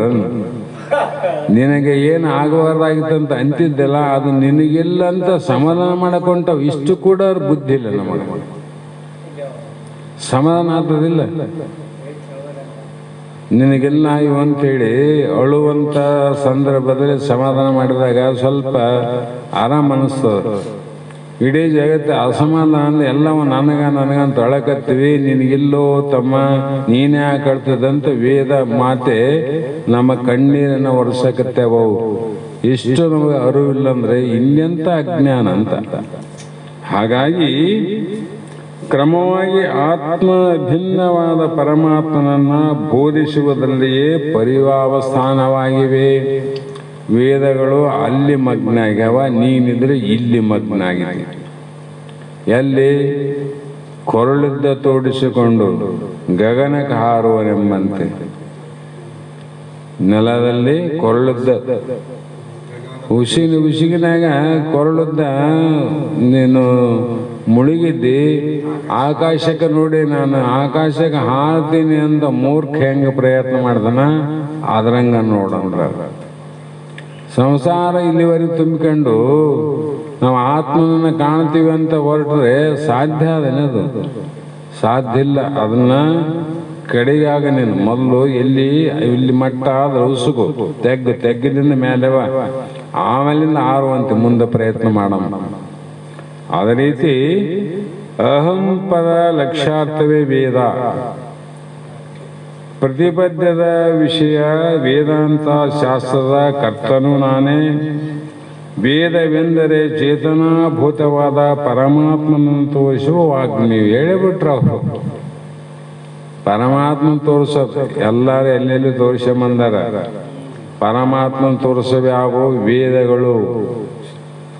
ಮತ್ತೆ ವೇದಗಳು ಮಾರ್ಗ ಅಂದಾಗ ವೇದಾಂತದ ಮಾರ್ಗವನ್ನು ಬಿಟ್ಟು ಪರಮಾತ್ಮನನ್ನ ನೋಡಿ ಎಂಬರ ಮಾತು ಸುಳ್ಳಾಯ್ತು. ಅಲ್ಲಿ ಸುಳ್ಳಾಯ್ತು, ಸತ್ಯ ಆಯ್ತು.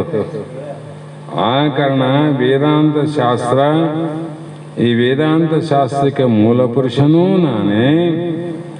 ಹಿಂದಿನಿಂದಲೂ ವೇದಾಂತವನ್ನು ಬೋಧಿಸಿ ಅದಕ್ಕೆ ಸರ್ವಜ್ಞ ಸ್ಪಷ್ಟ. ವೇದವ ಹಿರಿದಂದು ವಾದವ ಮಾಡಲು ಬೇಡಿರೋ ಅನುಭವಿಯ ಮಾತೆ ವೇದ ಸರ್ವಜ್ಞ. ವೇದ ಅನುಭವಿಯ ಮಾತಿನಿಂದ ವೇದಗಳು ಹುಟ್ಟ್ಯವು. ವೇದಗಳ ಮಾತಿನಿಂದ ಅನುಭವ ಹುಟ್ಟ್ಯದು. ಅನುಭವದಿಂದ ವೇದ ಹುಟ್ಟ್ಯಾವ. ವೇದದಿಂದ ಅನುಭವ ಆಗಿಲ್ಲ. ವೇದದಿಂದ ಮೊದಲು ಮೂಲ ಪುರುಷನಿಗೆ ಅನುಭವ ಆಯ್ತು. ಅದಕ್ಕೆ ಅನುಭವಿಯ ಮಾತೆ ವೇದ ಅಂದ್ರು. ಹೀಗೆ ಪ್ರಪಂಚಕ್ಕೆ ಶಾಂತಿಯನ್ನು ಉಂಟು ಮಾಡಿದ ಆಚಾರ್ಯ ಮಹರ್ಷಿಗಳು ಇಲ್ಲಿವರೆಗೆ ಯಾರ್ಯಾರು ಅನುಭವದಿಂದ ಇಳ್ಯಾರ ಅವರೆಲ್ಲರೂ ನನಗೆಂತ ಭಿನ್ನರಲ್ಲ. ನಾನೇ ಅವರು, ಅವರೇ ನಾನು. ಅದಕ್ಕೆ ಸರ್ವಜ್ಞ ಹೇಳಿದ ನಾನು ನೀನೆಂಬುವ ಭೇದವನ್ನು ಹಿಡಿದು ತಾನು ಲಿಂಗದಲ್ಲಿ ಉಳಿದ ಅವನಿಗೆ ಮತ್ತೆ ಮರಣ ಉಂಟೆ ಆದೇನು. ಶಿವಯೋಗಿ ಮತ್ತೆ ಸತ್ತು ಪುಟ್ಟವನು ಸರ್ವಜ್ಞ. ಆ ಕಾರಣ ಸರ್ವ ವೇದಗಳನ್ನು ವೇದಾರ್ಥಗಳನ್ನು ತಿಳಿದುಕೊಳ್ಳುವ ಸರ್ವಜ್ಞ ಅಂದ್ರೆ ಎಲ್ಲ ಬಲ್ಲವನು ಕೂಡ ನಾನೇ ನಾನೇ ಅಂತ ಇಲ್ಲಿವರೆಗೆ ಹೇಳ್ತಾ ಬಂದ್ರು. ಹೀಗೆ ಇನ್ನೊಂದು ಅರ್ಥ ಈ ಶ್ಲೋಕಕ್ಕೆ ಮಾಡ್ಯಾರ ಮಹಾತ್ಮರು. ಸರ್ವ ಪ್ರಾಣಿಗಳ ಬುದ್ಧಿಯ ಗುಹೆಯಲ್ಲಿ ನಾನೇ ಜೀವರೂಪದಿಂದಿದ್ದೇನೆ. ಎಲ್ಲ ಜೀವಿಗಳಿಗೆ ಬುದ್ಧಿ ಆದಂತರೋ ಇಲ್ಲಂತರೋ, ಇರುವೆಗೆ ಒಂದು ಬುದ್ಧಿ, ಕಾಗೆಗೆ ಒಂದು ಬುದ್ಧಿ, ಗೂಗಿಗೆ ಒಂದು ಬುದ್ಧಿ, ಸಿಂಹಕ್ಕೊಂದು ಬುದ್ಧಿ, ಚಿರತೆಗೆ ಒಂದು ಬುದ್ಧಿ, ಎಲ್ಲ ಜೀವರಾಶಿಗಳ ಮಾನವರಿಗೆ ಒಂದು ಬುದ್ಧಿ, ರಕ್ಕಸರಿಗೆ ಒಂದು ಬುದ್ಧಿ, ದೇವತೆಗಳಿಗೆ ಒಂದು ಬುದ್ಧಿ. ಇವೆಲ್ಲವೂ ಕೂಡ ಯಾರ್ದು ಅಂದರೆ ನಾನೇ ಜೀವರೂಪದಿಂದ ಇದ್ದು, ಆದುದರಿಂದ ಜೀವರೆಲ್ಲರೂ ನನ್ನ ಸ್ವರೂಪರೇ. ಅವರೇ ಬ್ಯಾರೆ ಯಾರೇನು, ನಮ್ಮ ಸ್ವರೂಪ ಅಂದ್ರೆ ಅವರು. ಜೀವನೇ ಬ್ರಹ್ಮವೆಂದು ಅಭೇದ ದೃಷ್ಟಿಯಿಂದ ನನ್ನನ್ನು ಉಪಾಸನೆ ಮಾಡುವವರು ನನ್ನ ಅನುಗ್ರಹದಿಂದಲೇ ಅವರ ಅಂತಃಕರಣವು ಶುದ್ಧವಾದ ಮೇಲೆ. ಏನು ಜೀವನೇ ಬ್ರಹ್ಮವೆಂದು ಅಭೇದ ದೃಷ್ಟಿಯಿಂದ, ಅಭೇದ ಜ್ಞಾನ ಅಂತ ಹೇಳಿರಲ್ಲ, ಆ ಜ್ಞಾನ ಮಾಡಿಕೊಳ್ಳಬೇಕಾಗಿದ್ರೆ ನನ್ನನ್ನು ಉಪಾಸನೆ ಮಾಡ್ಬೇಕಲ್ಲ. ನನ್ನ ಉಪಾಸನೆ ಮಾಡಬೇಕಾದ್ರೆ ನನ್ನ ಅನುಗ್ರಹದಿಂದ ಅವರ ಅಂತಃಕರಣ ಶುದ್ಧವಾದ ಮೇಲೆ. ಮತ್ತು ಅವರ ಅಂತಃಕರಣ ಶುದ್ಧ ಆಗಬೇಕಾದ್ರೆ ಪರಮಾತ್ಮನ ಕೃಪೆ ಬೇಕಂತರೋ ಇಲ್ಲೋ, ಅವನಿಲ್ಲ ಏನಾಗಲ್ಲ. ಅದಕ್ಕೆ ಎಲ್ಲ ತಂದು ಅಲ್ಲೇ ಇಟ್ರು ಅವರು. ಈಶ್ವರ ಕೃಪೆ ಪಡಕೋ, ಈಶ್ವರ ಕೃಪೆ ಪಡಕೋ. ಶುದ್ಧ ನಿರ್ವಿಶೇಷವಾದ ಪರಬ್ರಹ್ಮವು ನಾನೇ ಎಂಬ ಶ್ರುತಿಯು ನಾನು ಸಹಿತ ಸಮಸ್ತ ಬ್ರಹ್ಮವೇ ಎಂಬ ಜ್ಞಾನವು ನನ್ನಿಂದಲೇ ಉಂಟಾಗುತ್ತದೆ. ಯಾರಿಂದ? ಈ ಮರೆವಾದದ್ದು ನಿನ್ನಿಂದ, ಅರಿವಾಗೋದು ನಿನ್ನಿಂದ. ಮರೆವಾದದ್ದು ಯಾವಾಗ? ನನ್ನ ಕೃಪೆ ಇಲ್ಲದ ಕಾರಣ ಮರೆವಾಯಿತು. ನನ್ನ ಕೃಪೆ ಯಾವಾಗಾಯಿತು? ಅರಿವಾಯಿತು. ಅಷ್ಟೇ ಅಲ್ಲ. ಹಾಗಾಗಿ ಮಲಿನ ಚಿತ್ತರಿಗೆ ಮೇಲೆ ಹೇಳಿದ ಸ್ಮರಣೆಯು ಜ್ಞಾನವು ಲಭಿಸಲಾರದು. ಮಲಿನ ಅಂದ್ರಲ್ಲ, ಅಶುದ್ಧ ಮಂದಮತಿಗಳಿಗೆ ಇದೇನದ, ನನ್ನ ಉಪಾಸನೆ ಮಾಡಲು ಯೋಗ್ಯರಲ್ಲ. ನಾನೇ ಬ್ರಹ್ಮ ಎಂಬ ಶ್ರುತಿಯು, ನಾನೇ ಬ್ರಹ್ಮ ಎಂಬ ಜ್ಞಾನವು ಅವರಿಗೆ ನನ್ನಿಂದ ಉಂಟು ಆಗುವುದಿಲ್ಲ. ಯಾಕಾಗದಿಲ್ಲ? ಮಲಿನ ಕನ್ನಡಿಯಲ್ಲಿ ನನ್ನ ಪ್ರತಿಬಿಂಬ ತೋರುವುದಿಲ್ಲ.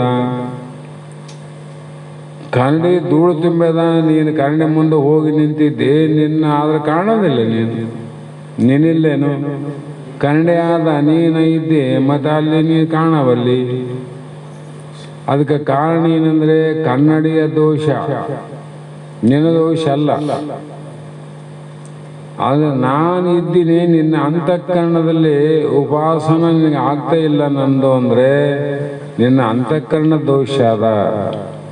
ಇಲ್ಲಿ ಯಾವುದೋ ಧೂಳು ಕಸ ಕಡ್ಡಿ ಕುಂತವ್ರಿ ಕನ್ನಡಿ, ಇಲ್ಲಿ ಅಲ್ಲಿ ಏನು ಕುಂತವ್ರಿ ಅಂದರೆ ಪಾಪದ ಕಲೆಗಳು ಕುಂತಾವ. ಹಾಗಾಗಿ ಆ ಒಂದು ವೇದಾಂತವನ್ನು ನನ್ನಿಂದಲೇ ಲಭಿಸಿ ಆ ಜ್ಞಾನವನ್ನು ಪ್ರಪಂಚದಲ್ಲಿ ಪರಂಪರೆಯಾಗಿ ಪ್ರಚಾರ ಮಾಡಿದ ಗುರುಗಳು ಸಹ ನನ್ನ ಸ್ವರೂಪರೇ. ಅದಕ್ಕೆ ಗುರು ಪೂರ್ಣಿಮೆ, ಗುರು ಪಾದ, ಗುರು ಪೂಜೆ ಯಾಕಂದ್ರೆ ಅಂತ ಪೂರ್ಣನಾದ ಗುರುವಿಗೆ ಮಾಡಿದ್ದೆಲ್ಲವೂ ಭಗವಂತನಿಗೆ ಮಾಡಿದಂಗೆ ಅಂತ ಅರ್ಥ ಆಯ್ತಲ್ಲ. ಅದಕ್ಕೆ ಮಾಡ್ತಾರ ಮಂದಿ, ಸುಮ್ಮನೆ ಯಾಕೆ ಮಾಡ್ತಾರ? ಅವರೇ ನಾನೇ ಅವರ ಏನು ಮಾಡ್ದಿ ಅವನು ಮಾಡಿದಂಗೆ. ಅದಕ್ಕೆ ಅಂತ ಜ್ಞಾನಿಗೆ ಅದು ಸರ್ವಜ್ಞ ಒಂದು ಮಾತು ಹೇಳ ನಾನು, ತತ್ವ ವ್ಯಕ್ತ ಜ್ಞಾನಿಗೆ ತುತ್ತು ಅನ್ನವನ್ನಿಕ್ಕು ಸರ್ವಜ್ಞ. 10 ಕಳವನ್ನೆತ್ತಿ ಸಾಯಲು ಬೇಡ, ತತ್ವ ಬಲ್ಲ ಜ್ಞಾನಿಗೆ ತುತ್ತು ಅನ್ನವನ್ನು ಇಕ್ಕು ಸರ್ವಜ್ಞ. ಅವನು ಒಂದು ತುತ್ತು ಪ್ರಸಾದ ಮಾಡಿದ್ರೆ ಸಾಕ್ಷಾತ್ ಭಗವಂತ ಮಾಡಿದಂಗೆ ಆಯ್ತಂತ. ಅವನಿಗೆ ಏನನ್ನ ಅಲಂಕಾರ ಮಾಡಿದ್ರೆ ಭಗವಂತನಿಗೆ ಅಲಂಕಾರ. ಅದು ಏನು ಮಾಡ್ತಿದ್ದಿ ಎಲ್ಲವೂ ಭಗವಂತನಿಗೆ ಮಾಡಿದಂಗೆ ಆಯ್ತಲ್ಲ. ಈಗ ಅವನೇ ನಾನು ನಾವನೇ ಅಂದಾಗ ನೇರವಾಗಿ ನೀನು ಮಾಡೋಕ್ಕಾಗೋದಿಲ್ಲ, ಇಲ್ಲಿ ಮಾಡಿದ್ದೆ ಅವನಿಗೆ ಆದಂಗಂತ. ಹಾಗಾಗಿ ಅವರು ಜ್ಞಾನಂಥ ಬ್ರಹ್ಮ ಆತ್ಮಿಕ ಜ್ಞಾನವನ್ನು ಅಂಥ ಗುರುಗಳಿಂದ ಸಂಪಾದಿಸಿದಂಥ ಶಿಷ್ಯರು ಕೂಡ ನನಗಿಂತ ಭಿನ್ನರಲ್ಲ. ನೋಡು, ಅದಕ್ಕೆ ಹೇಳಿದ್ರು ಅವ್ರು ಮಾತು ಭಾಳ ಸಲ ಹೇಳಲ್ಲ. ನನಗೆ ಒಬ್ಬ ಶಿಷ್ಯನು ಉಂಟು ಎಂದೊಡೆ ಅವನು ಗುರುವಲ್ಲ, ನನಗೆ ಒಬ್ಬ ಗುರು ಉಂಟು ಎಂದಡೆ ಅವನ ಶಿಷ್ಯರೆಲ್ಲ ಸಮಾಪ್ತ ಮಾಡಿಬಿಟ್ರಲ್ಲಿ. ಭಾಳ ಸಲ ಹೇಳಿದ ಮಾತು. ಯಾಕಂದ್ರೆ ಇದು ಸಮತ್ವದ ಇದು. ನಾನೇ ನೀನು, ನೀನೇ ನನ್ನಗ, ನೀನು ಯಾರ ನಾನು. ಹೇಳುವಾಗ ನೀನು ಗುರು, ಕೇಳುವಾಗ ನೀ ಶಿಷ್ಯ. ಹೇಳಿ ಕೇಳಿದ ಮೇಲೆ ಅದರಲ್ಲೇ ಸುಖಿಸುವನೇ ಶಿಷ್ಯ. ಆಯ್ತು, ಅದೇ ಆನಂದ ಪಡೋದು. ಹೀಗೆ ಉಪನಿಷತ್ತಿನಲ್ಲಿಯೂ ಸಹ ಪರಮಾತ್ಮನು ಜೀವರೂಪದಿಂದ ದೇಹದಲ್ಲಿ ಪ್ರವೇಶಿಸಿದ್ದಾನೆಂದು ಹೇಳಿದೆ. ಎಲ್ಲರ ಹೃದಯದಲ್ಲಿಯೂ ಭಗವಂತನು ಜೀವರೂಪದಿಂದಿರುವುದೇ ಅಲ್ಲದೆ ನಿದ್ದೆ ವಿಶ್ರಾಂತಿಗಳಿಲ್ಲದೆ ಎಲ್ಲರಿಗೂ ಸ್ಮೃತಿಯನ್ನು, ಜ್ಞಾನವನ್ನು, ಅಪೋಹನವನ್ನು ಉಂಟು ಮಾಡುತ್ತಾನೆ. ಇದಲ್ಲದೆ ಮತ್ತೊಂದು ಅರ್ಥವನ್ನು ಊಹಿಸಬಹುದು ಅಂದರು. ಎಲ್ಲಿ ಹೋಗಿ ಹೇಳ ನೋಡಿ ಶಾಸ್ತ್ರ ಅದು. ಯಾಕಂದ್ರೆ ಒಳಗಿರೋದಷ್ಟೆಲ್ಲ, ಅವನಿಗೆ ನಿದ್ರೆ ಇಲ್ಲ, ನೀರಡಿಕೆ ಇಲ್ಲ, ವಿಶ್ರಾಂತಿ ಇಲ್ಲ, ವಿಸ್ಮೃತಿನೂ ಇಲ್ಲ. ವಿಸ್ಮೃತಿ ಉಂಟಾದರೆ ಸ್ಮೃತಿಯನ್ನ ಮಾಡುವುದು ಅವನ ಕೆಲಸ ಅಂತ. ನಮ್ಮ ನೆನಪು ನಾವು ಮರ್ತೇವಲ್ಲ ಇಲ್ಲಿವರೆಗೆ ನಾನು ಯಾರಂತ. ನಮ್ಮ ನೆನಪು ಮಾಡಿಕೊಟ್ಟವನು ಯಾರೀಗ? ಭಗವಂತನಲ್ಲ, ವೇದಗಳಲ್ಲ. ಮತ್ತೆ ಅದರಿಂದ ಇಲ್ಲಿ ಒಬ್ಬರಿಗೆ ಭಗವದ್ಗೀತೆಯು 700 ಶ್ಲೋಕಗಳು ಕಂಠಸ್ಥವೆಂದು ತಿಳಿಯಿರಿ. ಒಬ್ಬತ 700 ಶ್ಲೋಕ ಕಂಠಪಾಠ. ರಾತ್ರಿ ನಿದ್ದೆ ಬರುತ್ತಲೇ ಅವು ಎಲ್ಲಿರುವವು ಗೊತ್ತಾಗುವುದಿಲ್ಲ. ಅವನೇ ಕಂಠಪಾಠ ಮಾಡ್ಯಾನ, ನಿದ್ದೆಗೆ ಎಲ್ಲಿ ಹೋದು ಅವನು ಕಂಠಪಾಠ ಮಾಡಿದವು, ಸ್ಮೃತಿಯಲ್ಲಿರವು ಮರುವಾಯ್ತಿಲ್ಲ ಅವನಿಗೆ. ಎಚ್ಚರವಾಗುತ್ತಲೇ ಅವುಗಳನ್ನು ಇದ್ದಕ್ಕೆ ಇದ್ದಂತೆ ತಂದುಕೊಳ್ಳುತ್ತಾನೆ. ಮತ್ತು ನಿನಗೆ ನೆನಪಿಗೆ ತಂದು ಕೊಟ್ಟವ್ರು ಯಾರು? ಸ್ಮೃತಿ, ನಾನೇ ಅಂತ. ಹಾಗೆ ಮತ್ತು ನಾವು ಮರ್ತದ್ದು ಹೆಂಗೆ ಇರ್ಲಿಕ್ಕೆ ಸಾಧ್ಯ ಅನ್ನೋದು ಇಲ್ಲೇ ಗೊತ್ತಾಯ್ತಲ್ಲ.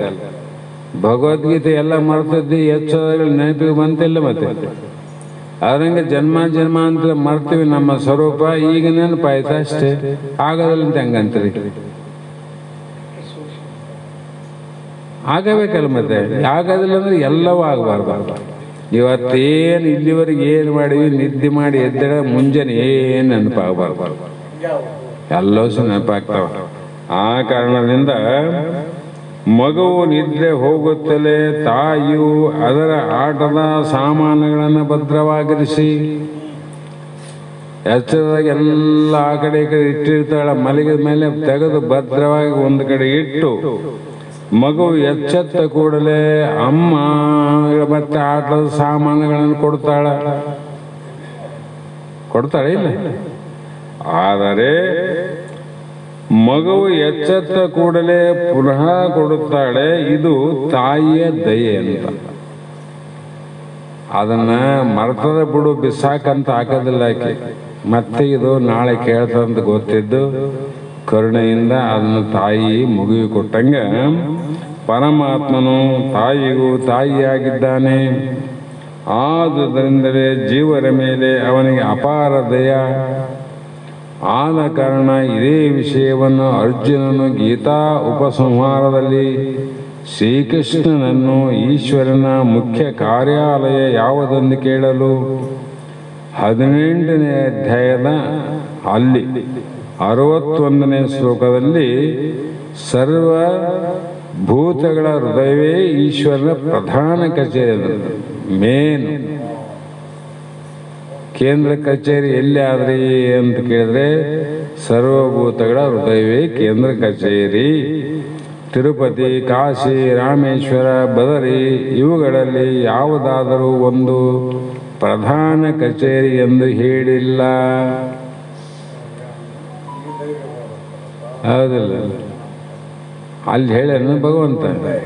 ಹೇಳಿಲ್ಲ ಅಂದಮೇಲೆ ಇವುಗಳೆಲ್ಲವೂ ಹೌದು ಉಪ ಕಚೇರಿ, ಹೆಡ್ ಆಫೀಸ್ ಅಲ್ಲೇ.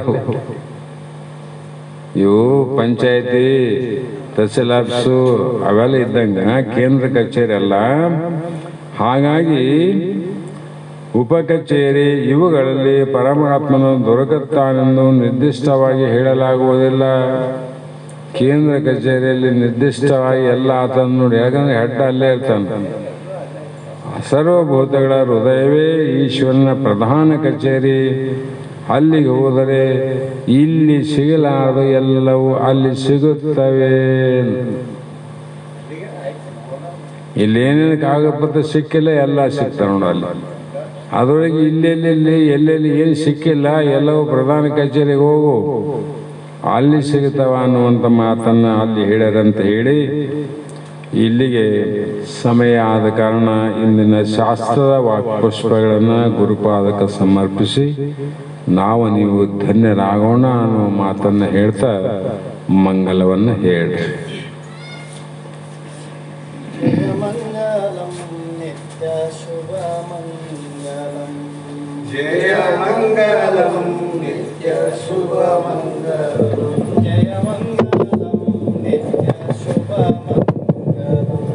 ಜಯ ಮಂಗಲಂ ನಿತ್ಯ ಶುಭ ಮಂಗಲಂ. ಜಯತು ಜಗದಾಚಾರ್ಯ ವರನಿಕರಕೆ. ಜಯ ಮಂಗಲಂ ನಿತ್ಯ ಶುಭ ಮಂಗಲಂ. ಜಯ ಮಂಗಲಂ ನಿತ್ಯ ಶುಭ ಮಂಗಲಂ. ಭೇದ ಮತ ವೃಕ್ಷಗಳ ಛೇದಿಸುತ್ತ ಶ್ರುತಿ ಪ್ರೋಕ್ತ ವಾದ ಪರಮಾದ್ವೈತ ಘನಮತವನು ಮೋದಾದಿಂ ಸ್ಥಾಪಿಸುತ್ತಲೇ ದರೆಯನುದ್ಧರಿಸಿಪ್ಪ ಆದಿ ಶ್ರೀ ಗುರು ಶಂಕರಾಚಾರ್ಯಗೆ. ಜಯ ಮಂಗಲಂ ನಿತ್ಯ ಶುಭ ಮಂಗಲಂ. ಜಯ ಮಂಗಲಂ ನಿತ್ಯ ಶುಭ ಮಂಗಲಂ.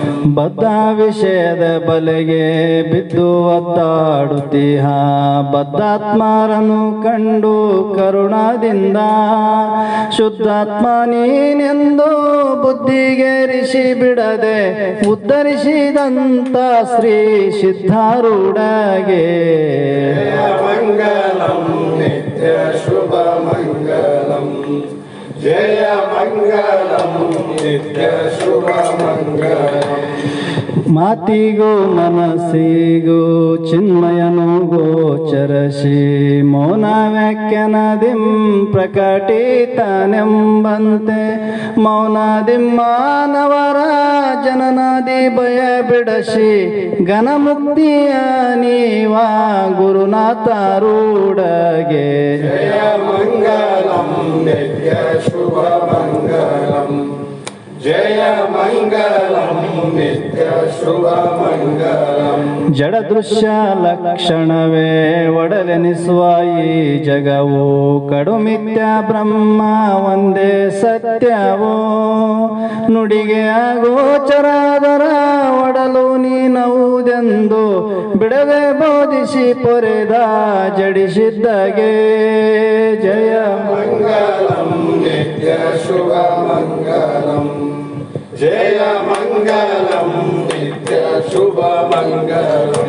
ಶಿವಜೀವರಲಿ ಭೇದ ತವೆ ಪುಡುಕಲಿಲ್ಲೆಂಬ ಸುವಿವೇಕಾಳ ಒಡಸಿ ಶ್ರುತಿ ಮತದಲ್ಲಿ ಭವ ಭಯವ ಕೆಡಸುತ್ತ ಸವೆಯಾದಾನಂದವನು ಜವದಿತ್ತ ಶ್ರೀ ಶಂಕರಾನಂದಗೆ. ಜಯ ಮಂಗಲಂ ನಿತ್ಯ ಶುಭ ಮಂಗಲಂ. ಜಯ ಮಂಗಲಂ ನಿತ್ಯ ಶುಭ ಮಂಗಲಂ. ಪುಷಿ ಮಾಯೆ ಪುಷಿ ಜೀವ ಪುಷಿಯಾದ ಸಂಸಾರ ಬೆಸಗೆ ನಿನ್ನಲ್ಲಿಲ್ಲ ಎಂದೆಂದಿಗೂ ಅಸಮಾಸು ಜ್ಞಾನಾದಿಂ ಮುಸುಕಿದ ಜ್ಞಾನವನು ದಶಗಡಿಪ ಬಸವಂತ ದೇಶಿಕನಿಗೆ ಜಯ ಮಂಗಲಂ ನಿತ್ಯ ಶುಭ ಮಂಗಲಂ ಜಯ ಮಂಗಲಂ ನಿತ್ಯ ಶುಭ ಮಂಗಲಂ ಪರಮ ನಿಜ ಗುಣಯೋಗಿ ವಿರಚಿಸಿದ ವೇದಾಂತ ಸುರಸ ಸಾಹಿತ್ಯಯುತ ಷಟ್ಶಾಸ್ತ್ರಕ್ಕೆ ಪರಿಕಿಸುತ್ತ ಟೀಕೆ ತಾತ್ಪರ್ಯವನು ಬರೆದಿಳೆಯ ನರರನ್ನು ಉದ್ಧರಿಸಿರ್ಪ ಶಿವಪುತ್ರ ಸ್ವಾಮಿಗೆ ಜಯ ಮಂಗಲಂ ನಿತ್ಯ ಶುಭ ಮಂಗಲಂ ಜಯ ಮಂಗಲಂ ನಿತ್ಯ ಶುಭ ಮಂಗಲಂ ಓಂ ಚೈತನ್ಯಂ ಶಾಶ್ವತಂ ಶಾಂತಂ ವ್ಯೋಮಾತೀತಂ ನಿರಂಜನಂ ನಾದಬಿಂದುಕಲಾತೀತಂ ತಸ್ಮೈ ಶ್ರೀ ಗುರವೇ ನಮಃ ಶ್ರೀಮದ್ ಜಗದ್ಗುರು ಸಿದ್ಧಾರೂಢ ಮಹಾರಾಜ್ ಕಿ ಜೈ ಶ್ರೀ ಸದ್ಗುರು ಶಿವಪುತ್ರ ಸ್ವಾಮಿ ಮಹಾರಾಜ್ ಕಿ ಜೈ ಶ್ರೀ ಸದ್ಗುರು ಬಸವಾನಂದ ಸ್ವಾಮಿ ಮಹಾರಾಜ್ ಕಿ ಜೈ ಶ್ರೀ ಸದ್ಗುರು ಅಭಿನವ ಮಹಾರಾಜ್ ಕಿ ಜೈ सकल साधु संत महाराज की जय जय मंगलम जय नमः पार्वती शिव नमः देव